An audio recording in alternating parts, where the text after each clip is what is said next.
Hello there. We're going to find the probability of randomly picking a person and getting somebody who's left-handed and has blood type A. We're going to do this problem as an area model, and what's important here is that these events of being left-handed and blood type A are independent.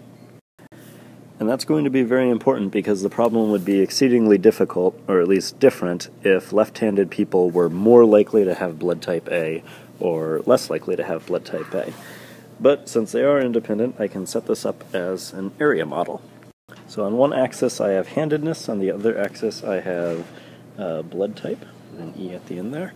And then I'm putting in these tick marks here at 0.11 for handedness, and to the left of that's going to denote left-handed, to the right is going to denote right-handed, and blood type is going to be at 0.4, so down here from 0 to 0.4 is going to be blood type A, and above it is going to be blood type B, O, AB, not blood type A. I could also put in this is 0, 0, and this range is 2, 1, 1. Okay, draw in the lines that are created by those divisions. And I'm trying to solve for the probability the person is left-handed and has blood type A. So I need them to be to the left here. This is left-handed. This is going to be not left-handed, and I need them to have blood type A. This is going to be not A, and I want both of those things, so I'm in this little region over here.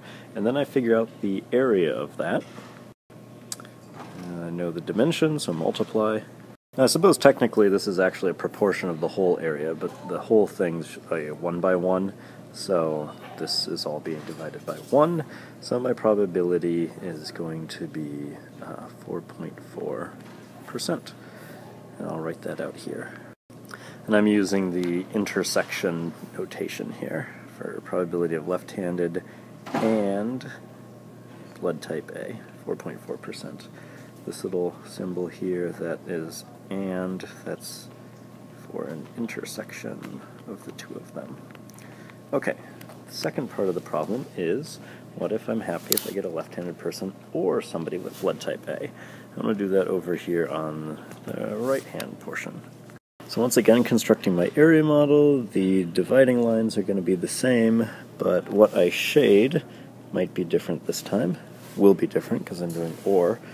So getting somebody who with blood type A and is left-handed, that is still acceptable. It's not that I suddenly say, whoa, no, I can't take you. I'm looking for somebody who's left-handed or has blood type A, not both. No, they would work too. Now, these other regions, so this one here, it might be good to label these sections down here. So handedness, 0 to 0.1, that is left-handed. That's going to be right.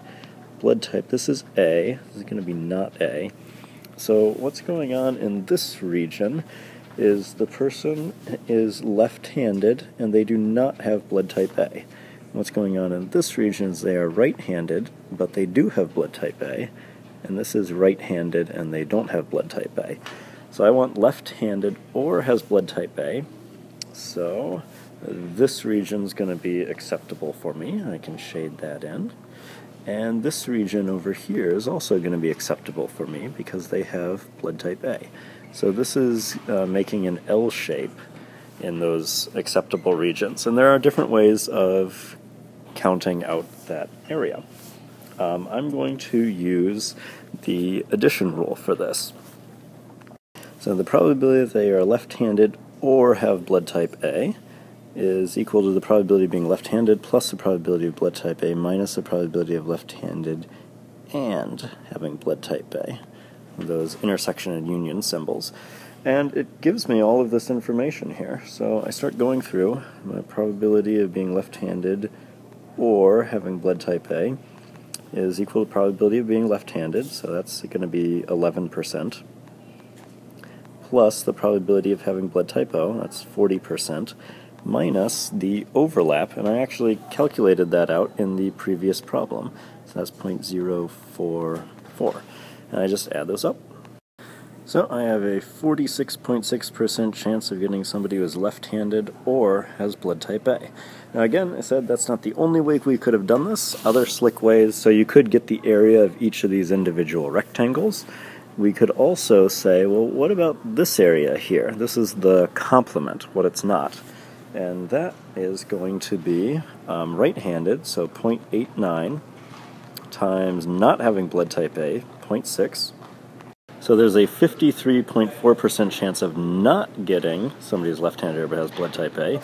And this is the complement, so I subtract it from 1, and again I would get my 46.6%. So there's different ways of getting there.